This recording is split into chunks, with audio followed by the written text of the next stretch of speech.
할렐루야. 하나님은 저와 여러분을 사랑하십니다. 하나님은 좋으신 분이십니다. 옆에 있는 분들과 인사합시다. 주의 이름으로 사랑합니다.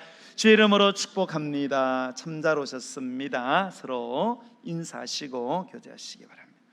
오늘 우리가 읽은 히브리서는 AD, 즉 기원 후 60년경에 기록된 성경입니다. AD 60년경이라 그러면 좀 이해가 어려울 텐데요, 이해를 돕기 위해서 좀 더 설명한다면 AD 60년경은 로마 황제 가운데 그 악명 높은 네로 황제가 통치하던 시대였습니다. 네로는요 16세의 황제가 되었는데요, 그가 황제로 있을 동안에 그는 많은 사람을 죽였습니다. 그는 자기의 아내도 죽이고 자기의 모친까지 살해를 했습니다. 그리고 자기의 형제들도 가차없이 그는 죽였던 황제입니다. 또한 기독교인들을 핍박할 구실을 찾기 위해서 일부러 로마시에 화재를 내고 그리고 기독교인들을 방화범으로 몰아서 핍박하고 죽였던 황제입니다. 그리고 그는 기독교인들을 핍박하는 방법도 이전과는 비교할 수 없을 정도로 극도로 잔인한 방법을 개발해서 핍박을 했습니다. 그래서 기독교인들을 붙잡아서 말할 수 없는 고통을 주고 그들을 진멸하려고 했습니다. 그래서 그 당시에 그리스도인들은 많은 사람들의 구경거리가 되었고 비방거리가 되었습니다. 친족들로부터 따돌림을 당하고 쫓겨다녀야 했고요, 사회적으로 엄청난 경제적인 불이익을 당하였습니다. 재산이 몰수당하고 직장에서 해고되는 등 많은 물질의 어려움을 겪게 되었습니다. 초대교회 성도들은 이처럼 예수님을 믿는다는 그 한 가지 사실 때문에 엄청난 핍박을 직면해야 됐는데요, 그러다가 주후 60년경에 이 믿는 자들의 정신적인 지주인 베드로가 네로 황제에 의해서 십자가에 거꾸로 못 박혀서 죽게 되고요, 68년경에는 사도 바울마저도 결국은 네로에 의해서 순교를 당하게 됩니다. 자, 이런 상황에 직면하자 많은 성도들은 낙심하기 시작했고요, 배교하기 시작했습니다. 그때 히브리서 기자는 이러한 극심한 신앙적 환난으로 낙심하는 성도들을 위해서 격려할 필요가 있겠다라고 생각을 하고 히브리서라는 편지를 쓰게 되었습니다. 자, 그 시대의 이야기라는 그런 관점을 가지고 말씀을 들으면 좀 더 이해가 되실 것 같습니다. 자, 히브리서 기자는 히브리서 제11장에서 삶의 온갖 만고풍상과 우여곡절을 겪은 믿음을 지켜낸 그런 믿음의 기라성과 같은 믿음의 그 선배들을 11장에서 소개하고, 이 12장부터는 동일한 신앙의 고난을 겪고 있는 초대교회 성도들에게 어떻게 작금의 신앙적인 위기와 어려움을 극복할 수 있는가, 그리고 신앙의 승리의 면류관을 쓰는 성도가 어떻게 될 수 있는지를 강력하고도 분명하게 피력하고 있습니다. 오늘날 우리 그리스도인들은 똑같은 초대교회와 같은 그런 신앙의 어려움을 겪는 것은 아닙니다. 그럼에도 불구하고 현대 우리 그리스도인들에게는 나름대로의 신앙적인 어려움과 고통이 있습니다. 원리적이고 본질적인 면에 있어서 많은 신앙적인 문제와 어려움과 낙심을 안고 있는 것입니다. 그런 의미에서 오늘 말씀은 우리에게 매우 귀중한 영적인 교훈이 될 줄로 믿습니다.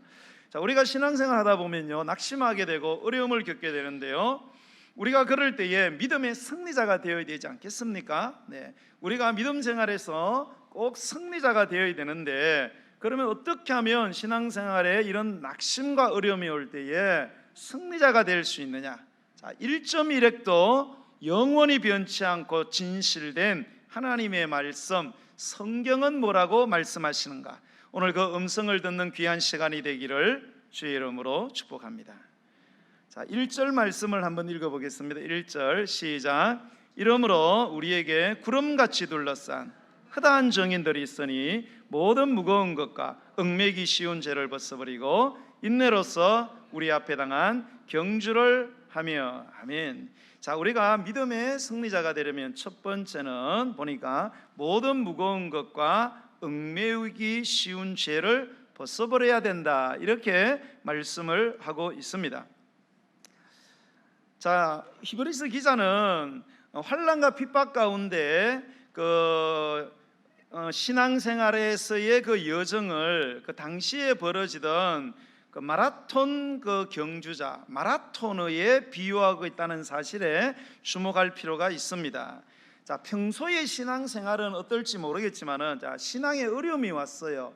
자, 신앙생활이 힘든 그런 상황이 왔을 때는 무슨 생각을 해야 되는가 하면 내가 마라톤 경주자다, 내가 마라토너다, 내가 마라토너의 마음가짐과 태도와 정신을 가지고 마라토너의 정신을 가지고 내가 신앙생활 해야 이 신앙의 어려움을 극복하고 승리하는 신앙인이 될 수 있다는 사실을 여러분 명심하시고 또 명심하시고 또 명심하시기를 주의 이름으로 축복합니다. 여러분 꼭 기억하세요.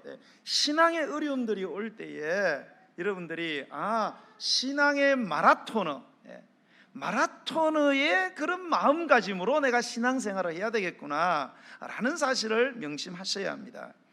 자, 그러면 믿음의 승리자가 되기 위해서 자, 마라토너와 관계된 이 첫 번째 해야 되는 건 뭔가 하면 모든 무거운 것들을 벗어버려야 합니다. 여러분 마라톤이라는 것은 단거리 경주가 아니에요. 인간의 지구력의 한계를 테스트하는 최장거리 경주가 마라톤입니다.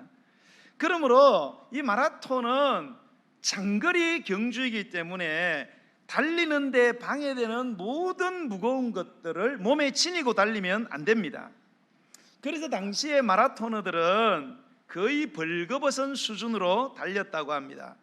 그리고 신발도 신지 않았고요. 요즘은 신발이 워낙 인체공학적으로 좋은 신발이 나오니까 신발을 신고 달리는 게 유익하지요. 그러나 당시에는 신발이 그렇게 발달이 안 됐기 때문에 신발이 달리는데 불편했어요. 그래서 맨발로 그렇게 달리고 거의 맨몸 상태로 달려도 힘든 것이 마라톤이었습니다.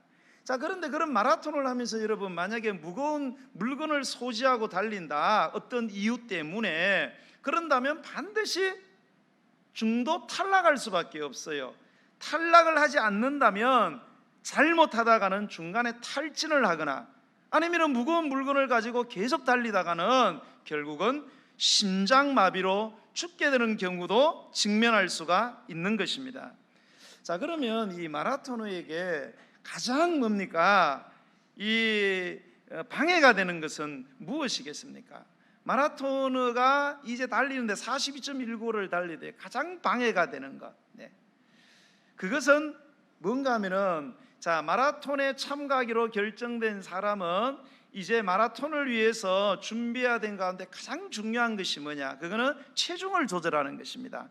자, 마라톤을 뛰는 사람이 체중이 너무 과체중이에요.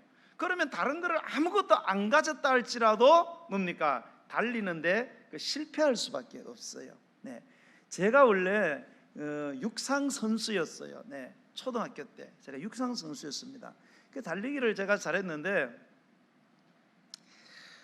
제가 신학교를 졸업하고 군대를 갔습니다. 한날을 놓고 군대를 갔어요. 한날을 놓고 대학교 4년 하고 시골로 내려가서 우리 집 사람이 이제 맡겨놓고 그리고 이제 군대를 가려고 하는데 이제 한나가 이제 태어나고 그러니까 참 가기가 그렇더라고요. 그래서 제가 그때 방위제도가 이제 방위제도가 있어가지고 옛날에 그 방위로 빠지면은 그 이렇게 돈을 좀 매기면은 방위로 빠지고 이런 일이 있었어요. 아시는 분 아시죠? 그래서 아기를 놓고 이러니까 도저히 가는 것이 너무 애처로워서 야, 내가 방위로 한번 빠져봐야 되겠다. 그래서 동사무소 가서 돈 얼마 주면 방위로 빠질 수 있냐고 그러니까 그때 돈으로 91년도인가 90년도인가 그랬는데 400만 원을 달래요. 400만 원이 그때 제 전셋값이었습니다. 제가 결혼 일찍 하고 놀이방을 했는데 그 돈이 어디 있어요?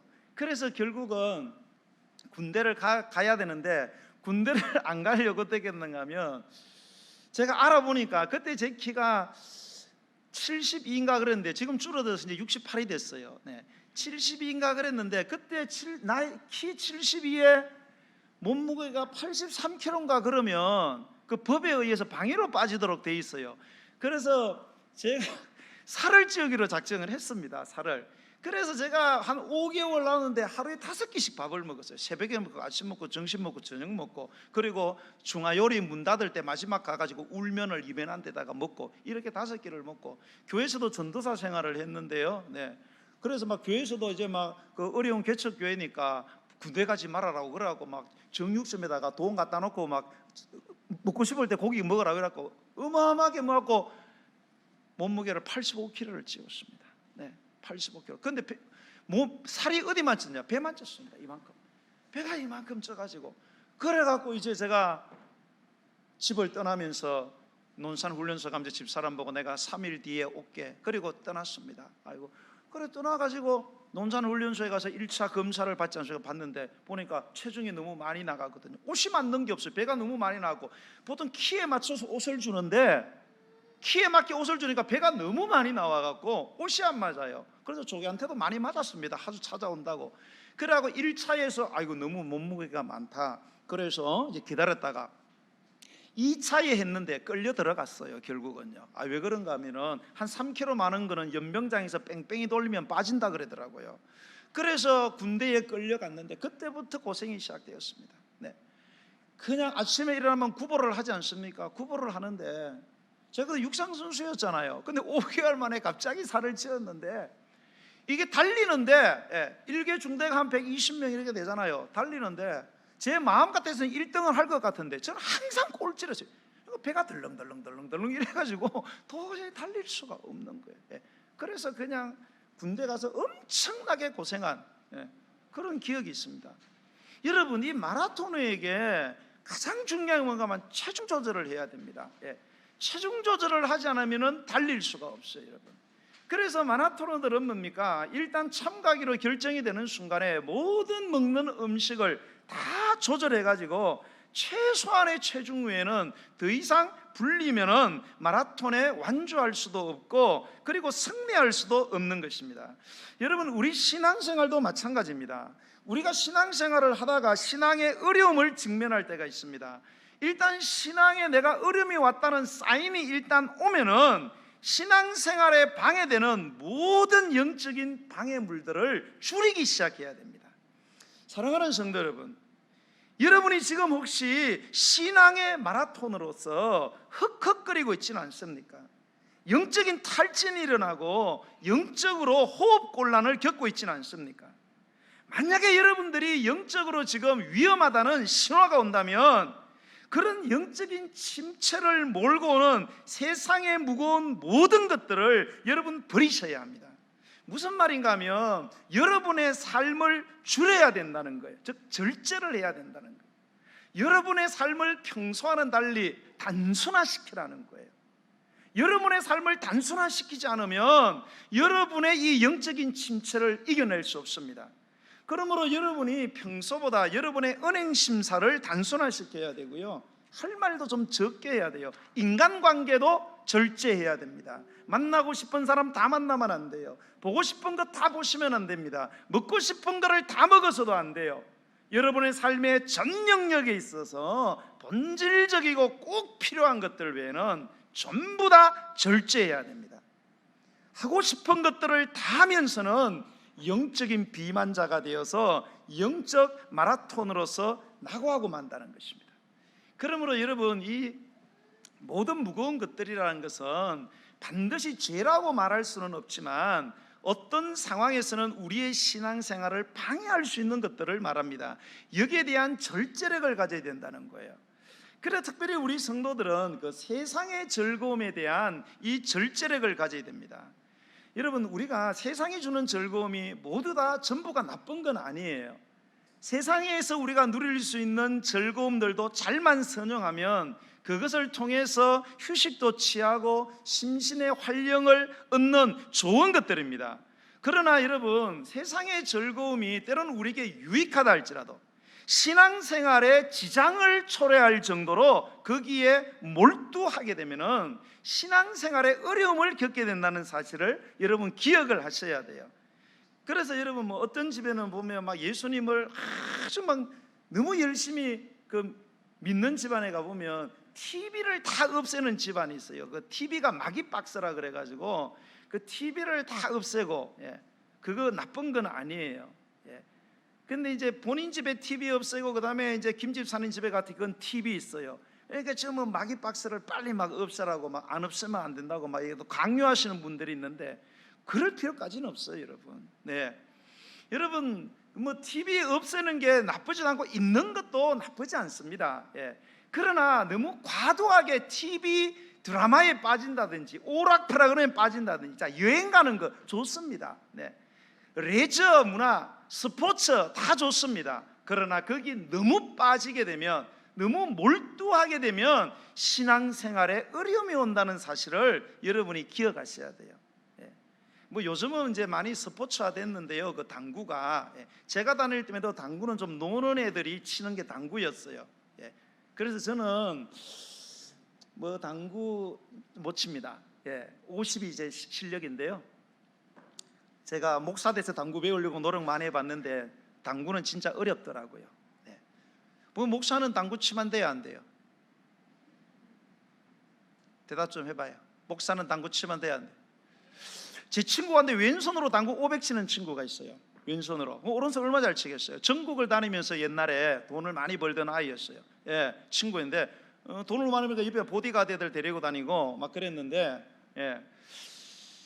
여러분 목사가 당구를 좋아할 수 있어요. 당구장에 가서 당구 칠 수 있어요. 네.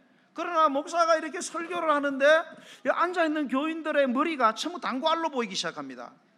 아, 당구알로가 여기를 쓰리 쿠션 넣으면서 돌아가 저기 맞겠구나, 김집사님 오집사님 맞았고 들어가 있구나, 이렇게 이 정도 됐어요. 그 설교를 하면서 전부 여러분의 이 머리가 전부 당구알로 보이기 시작하면은, 그러면 당구를 접어야 됩니다. 목사가 그 정도로 당구를 좋아하게 되면은, 그러면 목사로서 자격이 없는 거예요. 이거는 목사뿐만 아니에요. 여러분도 마찬가지예요. 여러분도 당구 너무 치시다가 설교하는 목사 머리가 당구알로 자꾸 보이기 시작해. 그러면 여러분이 당구를 치시면 안 돼요. 그럼 이미 여러분이 세상에 빠졌다는 거예요. 여러분, 그런 것들을, 세상의 즐거움을 절제할 수 있어야 된다는 거예요. 여러분, 성공에 대한 욕망도 절제할 줄 알아야 돼요. 우리 예수 믿는 사람도 사회적으로 성공하고 유명해지는 것 좋은 일입니다. 그러나 내가 하나님의 영광을 위해서 세상의 성공을 추구해야지, 내 욕망을 이루기 위해서 성공하는 데 매어 달린다면, 정말로 내가 자아성취를 위해서 뭔가 한번 화끈하게 살아보려고 세상의 성공에 목을 맨다면 믿음 생활에 큰 손해를 입을 수가 있다는 사실을 꼭 기억을 하셔야 됩니다. 그래서 여러분, 회사 다니시는 분들, 사업하시는 분들, 내가 정말로 사회적으로 높은 지위에 올라가고 기업해 가고 많은 돈을 벌어보겠다, 그래요. 그게 하나님의 영광이면 좋습니다. 그러나 내가 정말로 세상에서 좀 자랑하고 내가 이런 사람이다, 이거 보여주기 위해서 물불 안 가리고 수단 방법을 안 가리고 내가 예수님을 믿는 사람이냐 안 믿는 사람이냐 이런 걸 생각하지도 않고 성공을 추구하고 몰두한다면 그것은 신앙생활에 큰 위험이 될 수 있다는 사실을 기억하셔야 됩니다. 그리고 우리 믿는 사람들은 재물에 대한 욕심도 절제할 줄 알아야 돼요. 안 그러면 믿음의 길에서 퇴보할 수밖에 없습니다. 여러분, 예나 지금이나 이 물질은요, 사람을 장악하는 힘이 있어요. 그래서 성경은 이 돈에 대해서만큼은 예수님이 그런 말씀을 하셨잖아요. 하나님과 돈을, 재물을 겸하여 섬길 수 없다. 그럴 때 그 재물은 뭔가 하면 원래 헬라 원어가 돈신입니다. 메몬이라 그래갖고 돈신이라 그랬어요. 신이 뭐예요? 숭배의 대상이잖아요. 숭배하는 자들을 장악하는 게 신이잖아요. 돈은 사람을 장악을 해버려가지고 사람을 노예화시켜버립니다. 그래서 우리 믿는 사람들도 이 돈에 대해서 자유롭지 못한 분이 계세요. 그냥 작은 돈에 막 벌벌벌 떠는 사람이 있고 일확천금을 또 노리는 이런 사람들이 있어요. 이런 사람들, 돈에 대해서 이렇게 절제를 하지 못하면 결국은 하나님을 올바로 섬길 수 없다는 것입니다. 그래서 디모데전서 6장 10절에 보면요, 돈을 사랑함이 일만하게 뿌리가 되나니 이것을 탐내는 자들은 미혹을 받아 믿음에서 떠나 많은 근심으로 자기를 찔렀다, 이렇게 돼 있어요. 돈을 벌고 돈을 사용하는 것은 좋아요. 그러나 돈을 사랑하게 되면 이게 일만하게 뿌리가 돼서 결국은 믿음에서 떠날 수밖에 없어서 많은 근심으로서 자기를 찌를 수밖에 없는 그런 고통하는 삶을 살게 된다는 것입니다. 그러므로 사랑하는 여러분, 신앙의 승리자가 되기 위해서 먼저 모든 무거운 것들을 여러분 내려놓게 되기를 주의 이름으로 축복합니다. 자, 두 번째는 얽매이기 쉬운 죄를 벗어버려야 됩니다. 자, 여러분, 무거운 것들은 이게 죄가 될 수도 있고 죄가 안 될 수도 있어요. 그러나 그런 것 말고 얽매이기 쉬운 죄, 이거는 확실하게 죄로 판명되는 성격의 것들을 말하는 것입니다. 자, 그런데 얽매이기 쉬운 죄, 이거를 원해 보면 얽매이기 쉬운 그 죄, 이렇게 단서로 되어 있어요. 정관사를 붙여가지고 얽매이기 쉬운 그 죄, 이렇게 어떤 특정한 죄라고 그렇게 표시를 하고 있어요. 이게 무슨 말인가 하면, 자, 우리 각자들이요 신앙생활을 하다가 위기에 처하게 되는데요, 그 위기에 처하게 될 때에 그 사람을 위기에 처하게 하는 그 사람만의 특별한 어떤 죄가 있다는 거예요. 그 사람을 결국은 무너뜨리게 만드는 그 사람이 갖고 있는 특별한 죄, 그를 얽매고 있는, 올가매고 있는 그런 죄를 그 사람이 갖고 있다는 거예요. 이 죄 문제를 반드시 해결을 해야 된다는 거예요. 그런데 여러분, 재밌는 것은 이 죄를 설명할 때 얽매이기 쉬운 죄라는 표현을 썼어요. 여러분, 우리가 죄를 지을 때 그게 죄라는 것을 압니다. 그런데 죄는 자꾸 또 짓고 싶은 거예요. 그게 나쁜 거라는 걸 알아요. 그런데 이게 잘 절제가 안 돼요. 왜 그래요? 이게 사람을 얽매는 매력을 갖고 있어요. 중독성을 갖고 있단 말이에요. 그래서 죄인 줄 알면서도 그게 중독이 되어가지고 그것을 끊을 수가 없다는 거예요. 이게 사람들마다 한 가지씩은 다 있다는 거예요. 이게요, 이것을 반드시 해결해야만 신앙에 승리할 수 있다는 거예요. 그렇습니다, 여러분. 저도 그렇고요, 여러분들도 그래요. 저도 목회하면서 제 자신을 많이 성찰하고 우리 성도들을 이렇게 보면은 신앙의 위기를 자꾸 겪으시는 분들이 있어요. 또 신앙생활하다가 시험에 빠지고 낙심하는 분들이 있어요. 그 왜 그러냐? 많은 죄를 지어서 그런 게 아니라는 거예요. 우리가 생각에는 자주 넘어지는 사람 보면은 많은 죄를 지어서 그런 것지만은 많은 죄를 지어서 그런 게 아니라 한두 가지의 고질적인 죄, 끊지 못하는 그 한두 가지를 계속 짓는 거예요. 그것 때문에 결국은 자꾸 넘어지는 거예요. 그러니까 영적인 아킬레스건이라는 거죠. 영적인 아킬레스건에 해당되는 그 사람이 갖고 있는 그러한 죄악된 약점을 갖고 있다는 거예요. 여러분, 이 아킬레스라는 이 인물 있잖아요, 그죠? 그 그리스의 서사시에 나오는 그 영웅의 이름인데요, 이 아킬레스가 태어났을 때 그 엄마가 자기 아들을 그 위대한 영웅으로 만들려고 그렇게 생각을 했어요. 그런데 소문에 보니까 이성과 저성 사이에 강이 흐르고 있는데 그 강에다가 그 어린아이를 담그면 온몸이 불사신이 된다는 거예요. 그래서 야, 우리 아들을 불사신으로 만들자. 그래서 영웅을 만들자. 그래서 애 다리를, 쪼매나 태어난 애 다리를 이렇게 잡고 그 이성과 저성 사이에 흐르는 그 강물에다가 담갔어요. 이렇게 쏙 담갔어요. 그 온몸이 다 불사신이 됐어요. 딱 한 군데만 두고, 어디? 발목을 잡아가지고, 발목 거기에, 특히 발목 뒤꿈치 여기 아킬레스건, 여기만 물이 안 들어가지고, 고기만 빼놓고는 다른 데는 다 뭡니까? 완전 철갑이야. 아무리 활을 쏘고 창으로 찔러도 들어가지를 않아요. 그래서 전쟁에 나가서 전쟁의 신이 되었어요, 이 아킬레스가.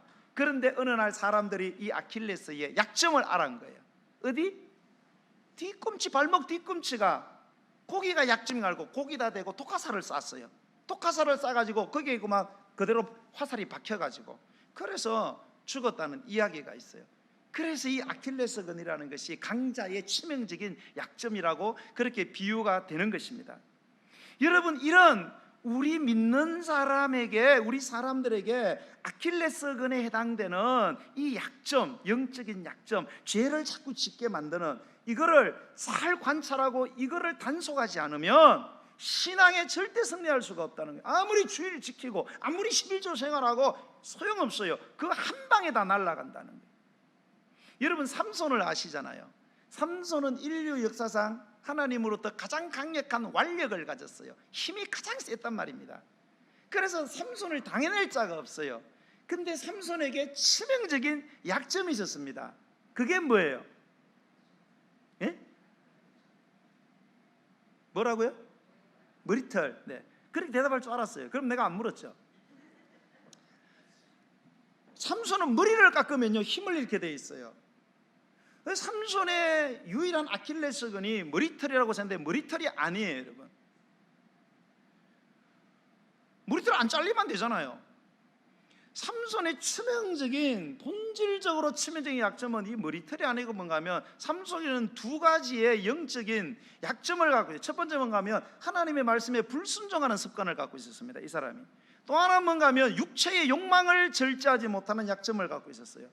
그래서 삼손은 자라나면서 힘이 강해졌는데, 힘이 강해지면 강해질수록 여러분이 삼손에 대한 이야기를 읽어보세요. 힘이 강해질수록 불순종을 더 많이 하게 됩니다.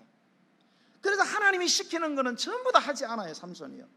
그러다가 결국은 불순종과 나아가며 이방 여인 만나지 마라 그랬는데 이방 여인을 만나가지고 그 들릴라의 품속에 안겨가지고 그러고 무릎 빼고 있다가 빡빡 깎여가지고 그래 두 눈 다 뽑히고 이방 신전에 쇠사슬에 묶여가지고 그때서야 회개하면서 하나님 어차피 죽을 바에야 이방인들하고 같이 죽게 해달라고 그래 끌어당겨가지고 신전이 문에서 비참하게 죽었지 않습니까? 네.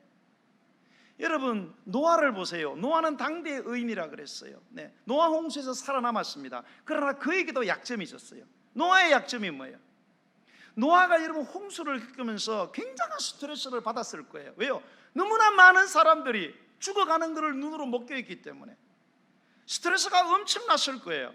근데 그 스트레스를 이 노아는 뭘로 풀었느냐?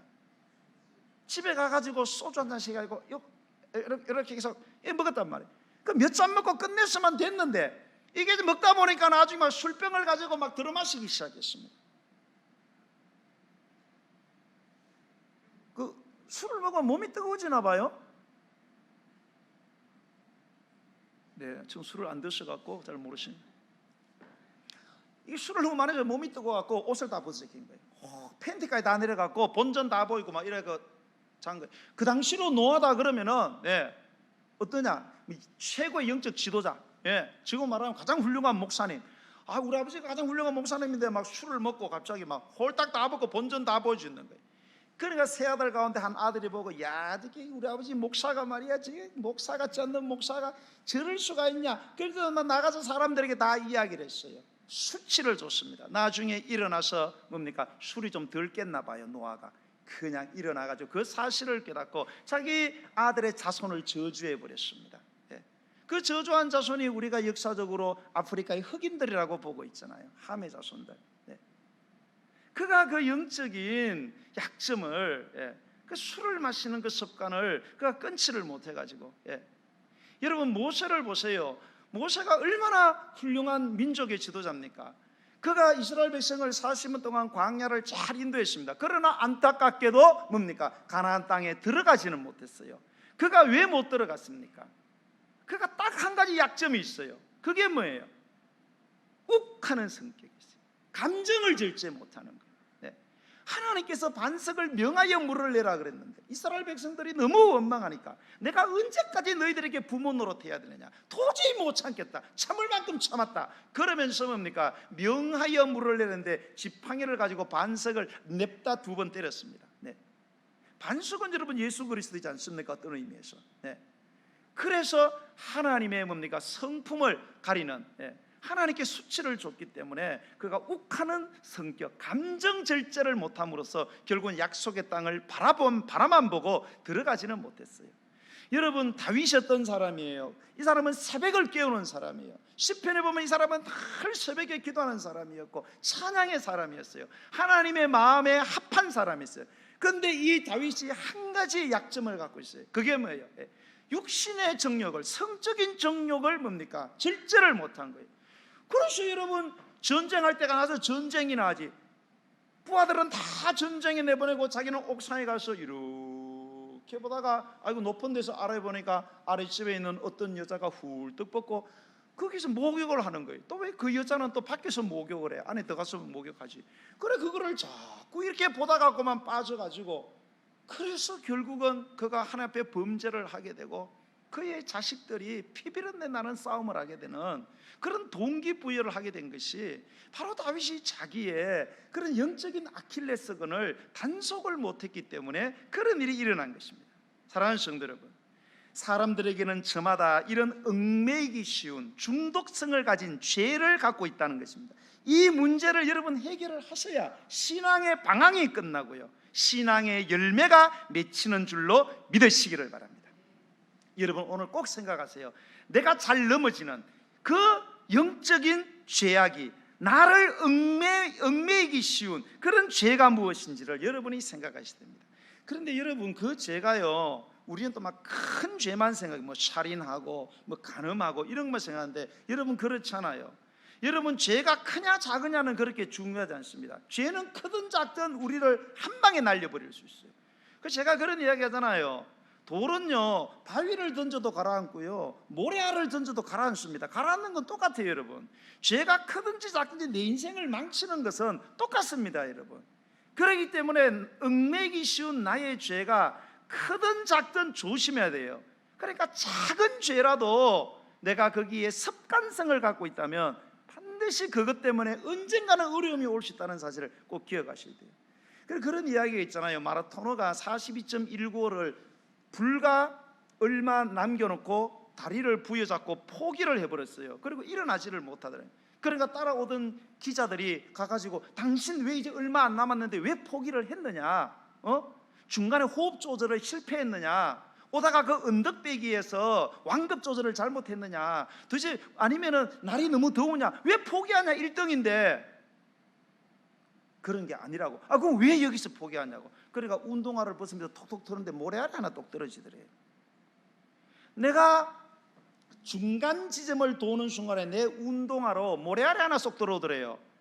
그럼 모래알 하나 좀 괜찮겠지 그래갖고 그냥 달렸는데 이놈이 발톱 밑으로 들어가더니 계속 짓눌러고 살을 파고 들어와서 살 속으로 쑥 들어가 버린 거예요. 그래서 너무너무 아파가지고 참고 달다가 불과 몇백 메달을 남겨두고 그 모래알 하나 때문에 뭡니까 1등을 하던 마라토너가 포기를 해버렸다는 것입니다. 여러분 이처럼 영적 성공을 향한 마라톤에 있어서도 얽매이기 쉬운 아주 작은 죄가 생각보다 큰 장애가 되곤 한다는 사실을 기억하셔야 됩니다. 여러분의 영적인 운동화 안에 여러분 들어가 있는 모래알이 뭐라고 생각하십니까? 여러분 그것의 실체가 뭔지를 꼭 파악하시기 바랍니다. 그리고 예수의 이름으로 단호하게 벗어버리게 되기를 주의 이름으로 축복합니다. 자, 큰 두 번째로 우리가 믿음의 승리자가 되려면 첫 번째는 무거운 것들 내려놔야 돼요. 얽매이기 쉬운 죄들 반드시 해결하셔야 됩니다. 목숨 걸고 해결하셔야 돼요. 두 번째는 뭔가 하면 예수님을 바라봐야 돼요. 믿음의 주여 우리를 온전하게 하시는 예수님을 바라봐야 됩니다. 자, 2절의 말씀을 한번 읽어보겠습니다. 시작. 믿음의 주여 또 온전하게 하시는 이 예수를 바라보자. 그는 그 앞에 있는 기쁨을 위하여 십자가를 참으사 부끄러움을 개의치 아니하시더니 하나님 보좌 우편에 앉으셨느니라. 아멘. 여러분 마라토너가 이게 달리기 전에는요 체중 조절하고 또 무거운 거 이런 거 다 내려놓고 그리고 달리는데 막 신경 쓰이는 거 이런 것들 다 내려놔요. 자, 일단 경기를 그만 시작을 했어요. 자, 경기를 시작하면 이제 가장 중요한 것이 뭐냐? 뭐 여러 가지 중요한 게 있지만 제일 중요한 거는 일단 달리기 시작했다면은 제일 중요한 것은 뭐예요? 목표 지점이죠. 목표 지점을 향해서 달려야 된다는 거예요. 반드시 정해놓은 목표 지점을 향해서 달려야 유효하다는 거죠. 자, 쭉 가다가 막 고바위 오르막이 막 쫙 있어요. 여기 보니까 막 꽃길이 쫙 평지가 돼 있어. 근데 이쪽으로 가야 목표 지점이 나와. 그러면 이쪽으로 달려야 돼요? 이쪽으로 달려야 돼요? 꽃길로 가야 돼요? 오르막으로 가야 돼요? 오르막으로 올라가야 됩니다. 여기가 아무리 아름답고 평지라도 편하게 달리기 쉬워도 일로 가서는 목표 지점이 없으면 절대 이리 가서는 안 돼요. 반드시 목표 지점을 바라보고 달려야 된다는 거예요. 이게 그 다음으로서는 중요하다는 거예요. 여러분, 신앙의 마라토너인 우리도 마찬가지라는 거예요. 자, 오랫동안 신앙생활을 하신 분들이 여기도 많습니다. 근데 신앙의 방황이 잘 안 끝나요. 갈등이 안 끝나고 낙심이 끝나지 않습니다. 무엇보다도 신앙의 열매가 없어요. 오래 믿어서 뭐 장로 되고 목사 되고 안수집사 구원사 됐는데 신앙의 열매가 없어. 신앙의 열매가 없다는 게 뭐예요? 기쁨이 없다 이 말. 예수 믿으면 막 기쁨이 넘치고 막 주일날 아침에 막 일어나면 막 교회 오고 싶어서 막 환장하고 이래야 되는데 막 여러분 다 그렇잖아요. 그래서 오늘 왔잖아요, 그죠? 근데 막 토요일만 되면 막 두려워. 또 내일 또 가야 되나 막 이러고 수십 년을 믿었어요. 이게 신앙의 열매가 없다는 거거든요. 왜 그러냐? 왜 이런 일이 벌어졌을까? 이거를 우리가 고쳐야 되거든요.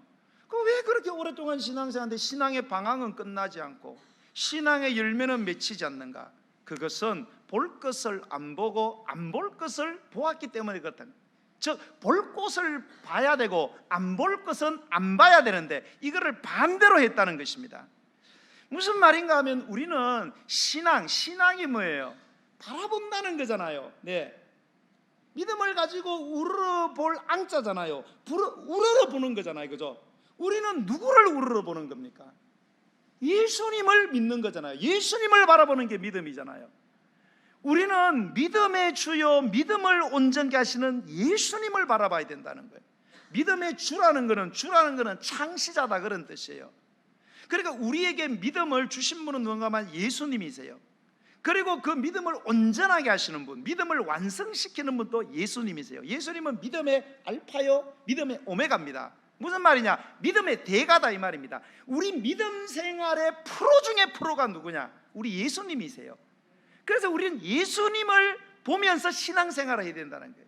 예수님을 생각하고 예수님을 닮아가고 그렇게 해야 신앙생활이 된다는 거예요.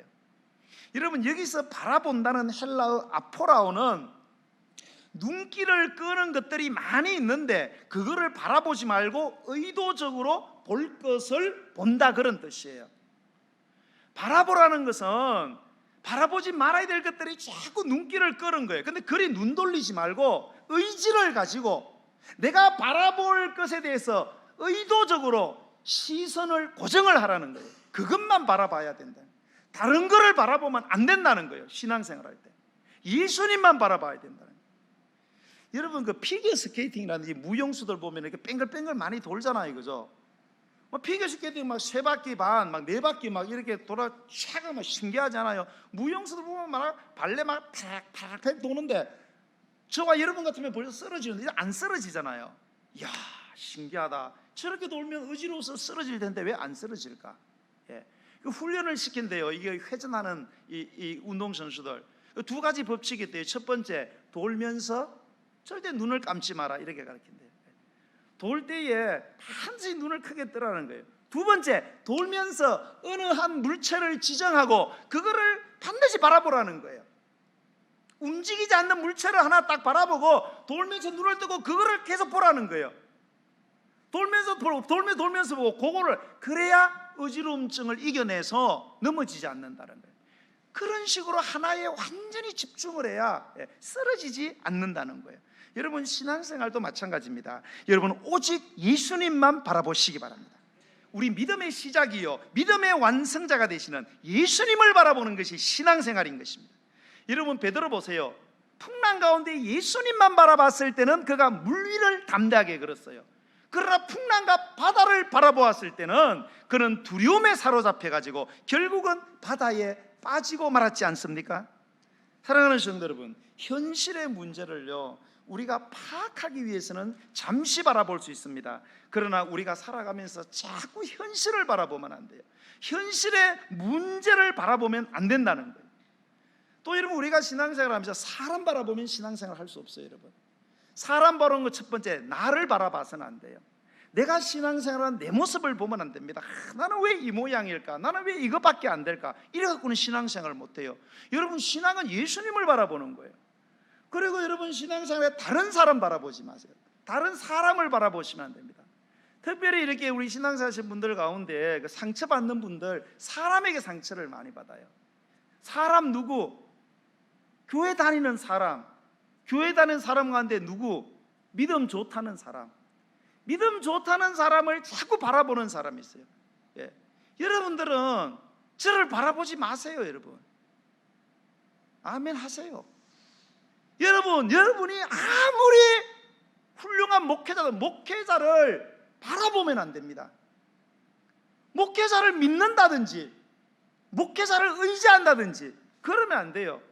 목회자는 연약한 인간에 불과해요. 여러분, 어떤 사람이 아무리 온유해도요, 그 사람이 아킬레스건이 있어요. 그 아킬레스건 딱 건드리면요 화를 내게 돼 있어요.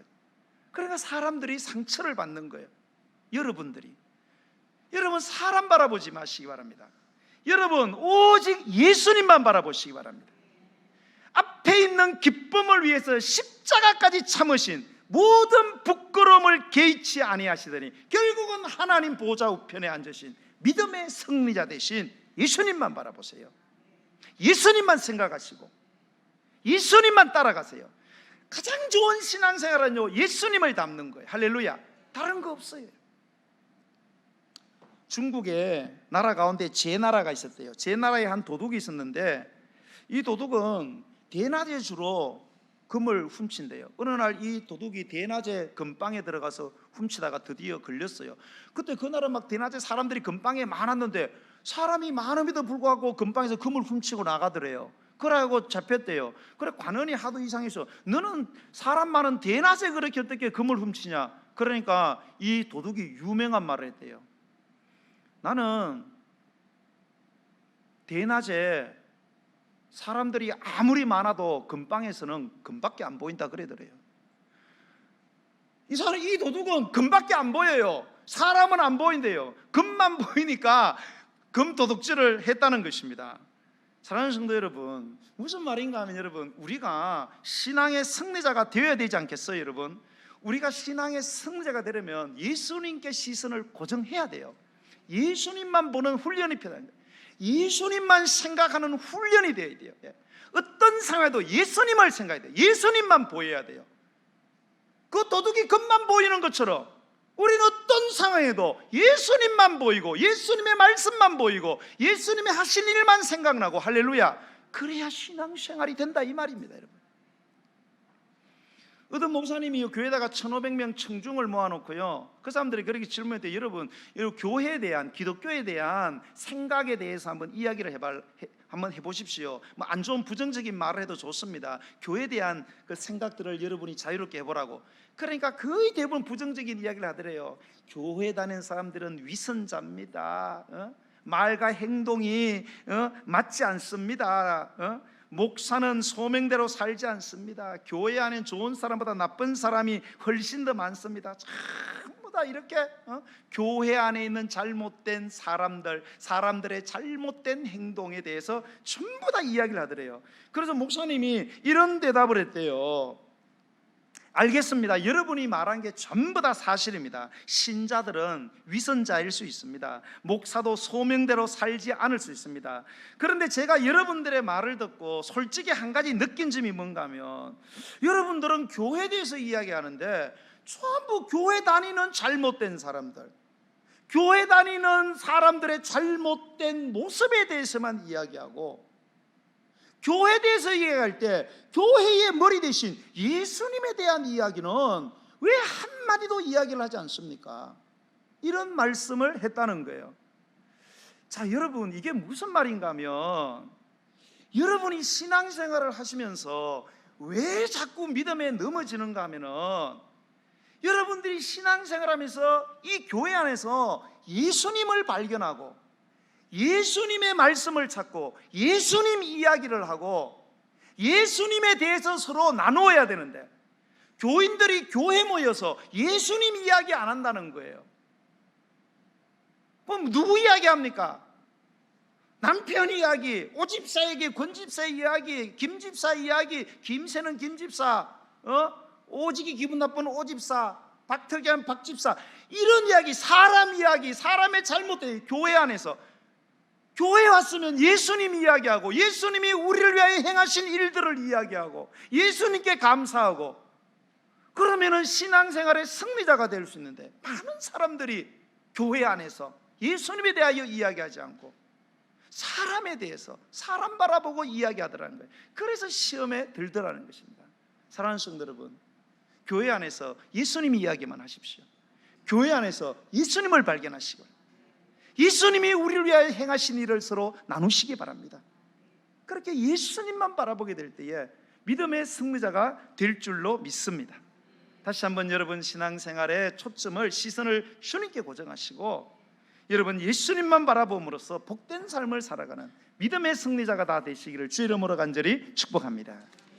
우리 455장 찬양 드리면서 준비하신 예물을 하나님께 드리겠습니다.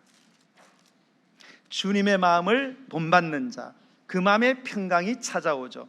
험악한 세상을 이기려면 하늘로부터 임하게 되는 것입니다. 오늘 시간 우리 찬양하면서 나아가시겠습니다.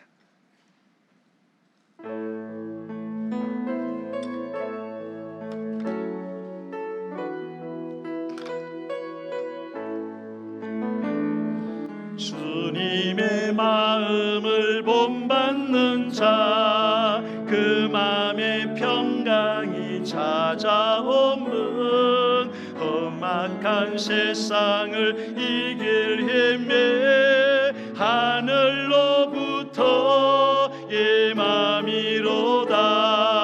주님의 마음 본받아 살면서 거룩하심 나도 예르리. 숨었음 내 눈에 안 보이며 그 음성 내 귀에 안 들려도 내 영혼 날마다 주를 만나 신령한 말씀 늘 배우도다. 주님의 마음 본받아 살면서 거룩하심 나도 예르리.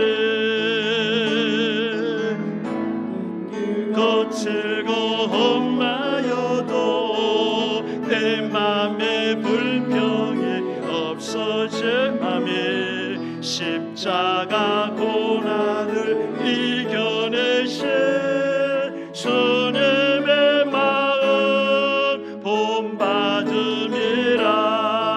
주님의 마음 본받아 살면서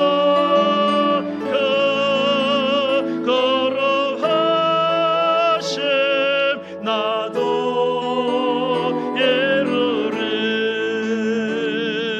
주 예수 세상에 다시 오실 그날의 무선도 변화하여 주님의 빛나는 그 형상을 다 함께 보며 주 찬양하리. 주님의 마음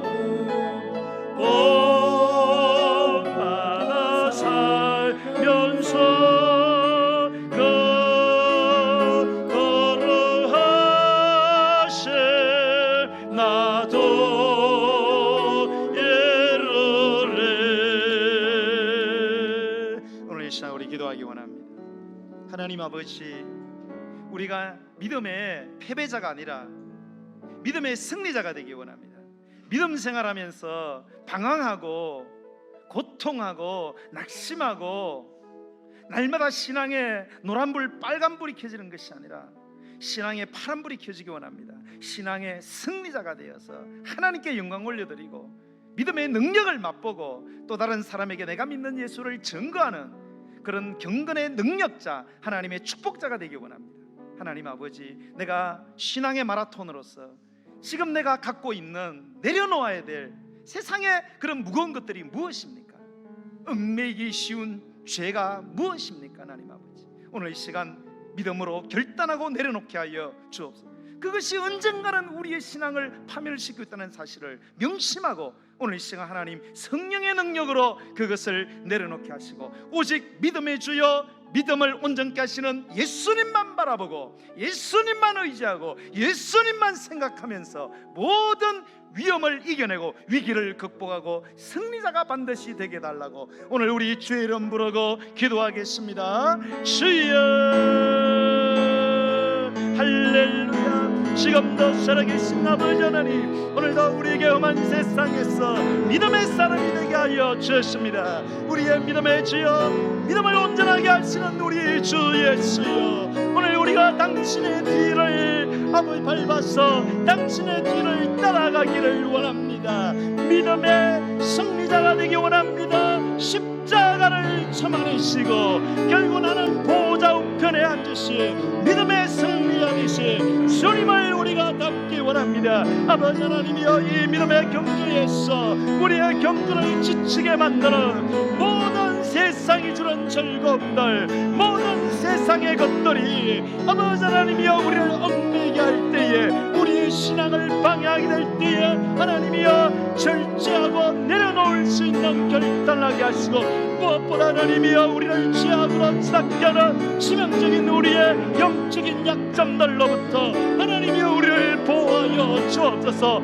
얽매이기 쉬운 죄악을 벗어버리게 하여 주옵소서. 아버지 하나님이여, 무엇보다 우리의 믿음의 대가가 되시는 우리 예수 그리스도, 우리처럼 모든 시험을 당하셨으나 죄는 범하지 아니한 우리 예수님만 바라보고 예수님만 의지하고 예수님의 말씀을 생각하고 예수님의 마음을 닮아가게 하시고 예수님의 하신 일들을 주여 바라보고 닮아갈 수 있는, 그래서 반드시 믿음의 승리자가 될 수 있도록 눈을 들어 주님을 바라보고 눈을 들어 주님께 고정시키게 하여 주옵소서. 그래서 주님 안에서 주시는 능력으로 주여 이기고 승리하게 하여 주옵소서. 지금 이 시간에 믿음의 눈을 들어 주님을 보기 원합니다. 모든 세상으로부터 눈을 들려 주님께 시선을 고정하기 원하오니 주여 우리 가운데 함께 하시고 약한 자들을 도우사 인도하여 주옵소서. 눈을 들어 주를 보라, 내 모든 염려 주께 맡겨라. 슬플 때에 주님의 얼굴 보라, 사랑의 주님 안세 눈을 들어 주를 보라. 눈을 들어 주를 보라, 내 모든 염려 주께 맡겨라. 슬플 때에 주님의 얼굴 보라, 사랑의 주님 안세 주리라. 우리 연하여 기도하기 원합니다. 여러분의 삶에 정말로 해결할 수 없는 위기를 만났고 여러분의 삶의 막막한 막다른 골목에 다다르셨습니까? 오늘 눈을 들어 주님을 바라보시기 바랍니다. 오늘 육신의 질병으로 고통당하는 분들이 계십니까? 눈을 들어 치료하시는 주님을 보시기 바랍니다. 간절히 믿음으로 기도할 때 하나님께서 내 삶의 태산을 움직이시고 내 질병을 고친다는 믿음을 가지시기 바랍니다. 오늘도 우리가 기도할 때에 특별히 우리 사랑하는 지우의 소아당뇨가 예수 이름으로 떠나갈 줄 믿습니다. 우리 남봉우 집사님의 담관함이 예수 이름으로 제거될 줄 믿습니다. 김성규 집사님의 손에 있는 질병이 떠나가게 되고 우리 제갈 정적 집사님의 건강이 예배할 수 있는 건강으로 회복될 줄로 믿습니다. 여러분의 크고 작은 모든 질병들을 하나님이 오늘도 고치신다는 사실을 믿으시고 오늘 주의 이름 우리 세 번 부르고 우리 기도하며 나아가겠습니다. 주여 주여 주여. 살아계신 하나님 아버지, 오늘 이 시간 주님 앞에 나와 예배하는 무리들 가운데 주여 자신의 인생의 막다른 골목에서 주여 어찌할 바 모르는 영혼들, 아버지 하나님이여, 인생의 치명적인 아버지 하나님이여 위기와 막막한 상황에서 주여 처해있는 영혼들에게 주님을 바라볼 수 있는 믿음의 사람이 되게 하시고 믿음을 다하여 달라고 기도하는 자들이 주여 되게 하여 주옵소서. 믿음을 다하여 주옵소서. 믿음을 다하여 주옵소서. 아버지, 오늘 우리 가운데 질병으로 고통당하는 자들에게 믿음을 다하여 주옵소서. 믿음으로 기도합니다. 우리의 질병을 치유하시러 하나님의 능력을 믿으며 오늘도 우리가 기도합니다. 간절히 기도합니다. 우리 주의 소아당뇨가 낫는 예수님과 권세와 능력으로 주여 떠나갈 줄 믿습니다. 하나님의 기적은 일어나고야만 하는 것입니다. 남봉호 집사님의 담가람이 성령의 전당한 능력으로 떠나갈지어다. 제거될지어다. 성령의 불러 태워질지어다. 우리 김성규 집사님의 손에 더러운 질병이 나타낸 예수님으로 간절히 기도할 때 떠나갈지어다. 떠나갈지어다. 우리 제갈정주 집사님의 건강이 예배할 수 있는 건강으로 변화될지어다. 하나님 아버지, 앞덩어리가 떠나가고 류마티스 관절염 떠나가고 아버지 하나님이여, 모든 사직체 오장육부에 있는 더러운 질병들, 불치병, 난치병들, 우울증, 모든 중독증 나타낸 예수 이름으로 떠나갈지어다. 치유받을지어다. 놀라운 치유의 역사가 주여 이를 하나님께 영광을 드리게 하시고 우리 자녀들에게 자녀의 모든 질병을 주여 고쳐주시고 우리 자녀들에게 있는 악한 질병들 나타낸 예수 이름으로 떠나가게 하여 주셔서 우리 자녀들이 건강을 회복하고 하나님의 영광을 위하여 살아갈 수 있도록 하나님이여, 우리 자녀들의 건강을 붙들어 주시옵소서.